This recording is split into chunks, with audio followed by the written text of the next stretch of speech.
Hello everyone, I hope you're having a wonderful day. Today, we're diving into a story where a hidden truth suddenly comes to light just before the wedding. What happens when a secret from the past threatens to destroy everything they've built? Will the CEO still stand by Tieu Lac, or will family pressure tear them apart at the very last moment? Stay with me to find out, and if you enjoy stories like this, don't forget to hit subscribe so you won't miss the next episode. The days moved faster than anyone expected. What once felt far away, the wedding, the moment, the promise, was now right in front of them. Every detail had been set in motion. The invitations had been sent. The decorations were being finalized. Even the small, quiet apartment had begun to transform into something softer, warmer, almost ceremonial. For Tieu Lac, it still felt unreal. Sometimes she would pause in the middle of doing something simple, folding clothes, preparing food, rocking her daughter to sleep, and just think, is this really happening? After everything? After all the doubt, the distance, the silent battles?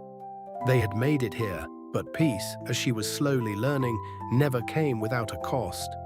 That morning felt ordinary, too ordinary. The CEO had already left for work as usual.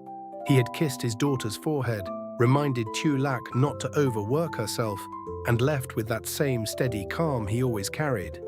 Nothing felt different, and maybe that was why no one was prepared for what was about to happen. The doorbell rang. Once, sharp, unexpected. Tieu Lac frowned slightly, adjusting her daughter on her hip as she walked toward the door. She wasn't expecting anyone, not today. When she opened it, her heart dropped. Standing there was the CEO's mother. No announcement, no call, no warning, just presence. And something else, something heavy. Tieu Lac froze for a split second. "Xiao Lac," she said softly, instinctively. But the older woman didn't respond. Not with a greeting, not with acknowledgement. She stepped inside, slow, deliberate, her eyes scanning the apartment like she was seeing it for the first time, or maybe seeing something she had missed before. Tieu Lac's mother, who had been sitting quietly in the living room, stood up immediately, respectful, careful. "Xiao Ba," she greeted gently. This time, the response came, but it wasn't polite. "So, this is where you've been hiding everything," the CEO's mother said. Her voice calm, too calm. The room went still. Tieu Lac blinked. Back. But the older woman turned to her, and this time, there was no softness left. "You really thought I wouldn't find out," she said. The words landed heavy, sharp. Tieu Lac's grip tightened around her daughter unconsciously. "I don't understand. Don't pretend," the woman cut in. Silence. Her gaze shifted briefly to Tieu Lac's mother, then back again. "You came into my son's life," she continued slowly, "built a family, planned a wedding." A pause. "And conveniently left out something important." Tieu Lac's breath caught. "What are you talking about?" she asked, her voice quieter now. The answer came immediately, cold, precise. "Your brother." Everything stopped. Tieu Lac's eyes widened, just for a second. But it was enough. The CEO's mother saw it. "There it is," she said quietly. "That look." Tieu Lac's mind raced. Her heart pounded. "How long were you planning to keep this hidden?" the woman continued. "Or were you hoping we'd never find out?" "Back." Tieu Lac's voice shook slightly now. "That's not what?" the older woman snapped. The calm, gone. "You think this is a small detail?" she said, her voice rising. "Your brother is in prison." The word echoed. Prison. Tieu Lac's mother stepped forward immediately. "Ba. Xin Ba," she said softly. But she was cut off. "You knew," the CEO's mother said, turning sharply toward her. "You knew this whole time." A pause. "And you said nothing." Tieu Lac's mother lowered her gaze, not in guilt, but in something else, restraint. "It's Chuyen Gia Jin," she said quietly. "It doesn't affect, the woman repeated. A cold laugh followed. "My son is about to marry into this family," she said, each word deliberate, "and you're telling me it doesn't affect anything." The room felt smaller, heavier. Tieu Lac stood frozen. Her daughter stirred slightly in her arms, sensing the tension. "I was going to tell him," she said finally. Silence. "Before the wedding," she added. The CEO's mother stared at her, long, unmoving. "And you thought that would make it better?" she asked. No answer, because there wasn't one. "You've been lying from the start," the woman continued, "building everything on something incomplete." "That's not true," Xiao Lac said suddenly, her voice firmer now. "I never lied," she said, a beat. "I just didn't know how to say it." The older woman's eyes narrowed slightly. "That's the same thing," she replied. Tieu Lac's mother stepped forward again, this time closer. "My son made mistakes," she said quietly. "He's paying for them." A pause. "But my daughter, she didn't choose that path." The words were simple, but they carried weight. For a moment, the CEO's mother said nothing. Then, she exhaled slowly. "Do you even hear yourself?" she asked. Her gaze moved between the two women. "You think this is just about one person," she said. "This is about background, about reputation, about what kind of family my son is stepping into." The word family hung in the air, heavy, dividing. Xiao Lac felt something shift inside her. Not fear, not shame, something else. "You don't know anything about us," she said quietly. The older woman looked at her, unimpressed. "I know enough," she replied. Another silence, and then the final question. "Does he know?" Xiao Lac's heart skipped, because this time there was no way to answer without changing everything. "No," she said, and just like that, the room fell into complete silence.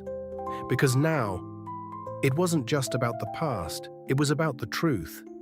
That had not yet reached him, and somewhere far from that apartment, unaware of everything unfolding, the CEO sat in his office, focused, calm, believing. Everything was still under control, but the truth had already arrived, and when it reached him, nothing would stay the same. The silence didn't end when the words were spoken, it deepened, settled into the walls, into the space between them, into the air that suddenly felt too heavy to breathe. Tieu Lac stood there, still holding her daughter, but her arms felt tighter now, not out of comfort, but out of instinct. As if she was trying to protect something fragile from breaking any further. Her mother remained beside her, quiet, still, but present. The CEO's mother didn't speak again right away. She didn't need to, because the truth had already been said, and now it was just a matter of what would happen next. "Call him." The words came calmly, too calmly. Xiao Lac looked up. "What?" "Call him," the older woman repeated. "He deserves to hear this, from you." Her voice wasn't loud, but it carried authority, finality. Xiao Lac's fingers tightened around her phone. For a moment, she didn't move, because she knew, the moment she made that call, everything would change. "I'll tell him myself," she said quietly. The CEO's mother raised an eyebrow. "Now?" she asked. Xiao Lac didn't answer, but her silence was enough. The phone felt heavier than it should. She dialed. 1 ring, 2 rings. Then, he answered. "Hey," the CEO's voice came through, calm as always. "I was just about to call you." Xiao Lac's throat tightened. "Can you come home?" she asked. A pause. "What's wrong?" She closed her eyes briefly, then opened them again. "Please, just come home." Another pause, longer this time. "I'll be there," he said. The call ended. No explanation, no questions, just instinct. The next 30 minutes felt endless. No one spoke much. The CEO's mother sat calmly, as if she had all the time in the world. Tieu Lac stood by the window, her back to the room, her daughter now asleep against her shoulder. Her mother remained near the couch, her gaze lowered, but her posture steady. Then, the door opened. The CEO stepped inside, faster than usual, his eyes moved immediately. Scanning, reading. Something was wrong, he could feel it. "What happened?" he asked, his voice controlled, but sharper than before. His gaze landed on his mother, then on Tieu Lac, then on the silence between them. No one answered right away. "Tell me," he said. This time, his mother spoke. "You should ask her." The CEO's eyes shifted back to Tieu Lac. She turned slowly, facing him, and in that moment, he saw it. The tension, the hesitation, the truth, waiting. "What is it?" he asked, softer now. Tieu Lac stepped forward. Just one step. "There's something I didn't tell you," she said. Silence. His expression didn't change, but something in his eyes, focused. "My brother," she continued, her voice steady despite everything. "He's in prison." The words landed, clear, unavoidable. The CEO didn't react immediately, not shock, not anger, just stillness. "How long?" he asked. Tieu Lac swallowed. "A few years." Another pause. "And you didn't think I should know?" he asked. His tone wasn't harsh, but it wasn't soft either. "I wanted to tell you," she said quickly. "I just didn't know when." The CEO let out a slow breath. Behind him, his mother watched, silently. "Before or after the wedding," she added quietly. The tension snapped again. The CEO didn't turn, didn't acknowledge her. He kept his eyes on Tieu Lac. "Why didn't you trust me with this?" he asked. That question was heavier than anything else. Tieu Lac's eyes filled. "It's not about trust," she said. "It's about fear." A pause. "I was afraid you'd look at me differently." Silence. "And now?" he asked. She didn't answer, because now there was no hiding. The CEO looked away for a moment, running a hand through his hair, processing. Then he spoke again. "Why is he in prison?" Tieu Lac hesitated. "Because he made a mistake," her mother answered instead. The CEO turned slightly. "A serious one," she added quietly. No details, no excuses, just truth. The room fell silent again. This time, heavier, more final. The CEO stood there for a long moment. Then he took a step forward, toward Tieu Lac. Not away. Her breath caught. "I wish you had told me sooner," he said. A pause. "But I'm not marrying your brother." The words were simple, but they cut through everything. His mother stood up immediately. "You can't be serious," she said. Now there was emotion. "This changes everything," she continued. "You don't understand the consequences." "I understand perfectly," he cut in, his voice firm, clear. "I'm not building a life based on someone else's mistake." His mother stared at him. "You're risking everything," she said. The CEO shook his head. "No." A beat. "I'm choosing everything." Silence. This time, no one spoke. Because the decision had already been made, Tieu Lac stood there, her eyes full, her heart racing. Not because everything was solved, but because he stayed. And in that moment, that was enough. But as his mother slowly turned away, her expression unreadable, one thing became clear. She hadn't lost, she had only stepped back, and somewhere beneath the surface, something else was already beginning. The wedding would still happen. But now, it carried a truth no one could ignore, and whether that truth would break them or make them stronger was a question. Still waiting for its answer.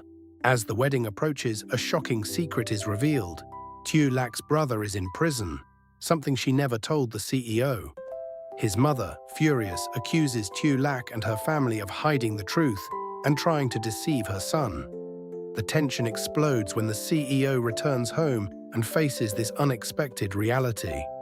Instead of turning away, he listens calmly and questions Tieu Lac with honesty rather than anger. Though hurt that she didn't tell him sooner, he ultimately chooses to stand by her, making it clear he is marrying her, not her past. His decision shocks his mother, who warns of consequences but steps back for now. As emotions settle, one question remains: will this truth strengthen their bond or quietly threaten their future together?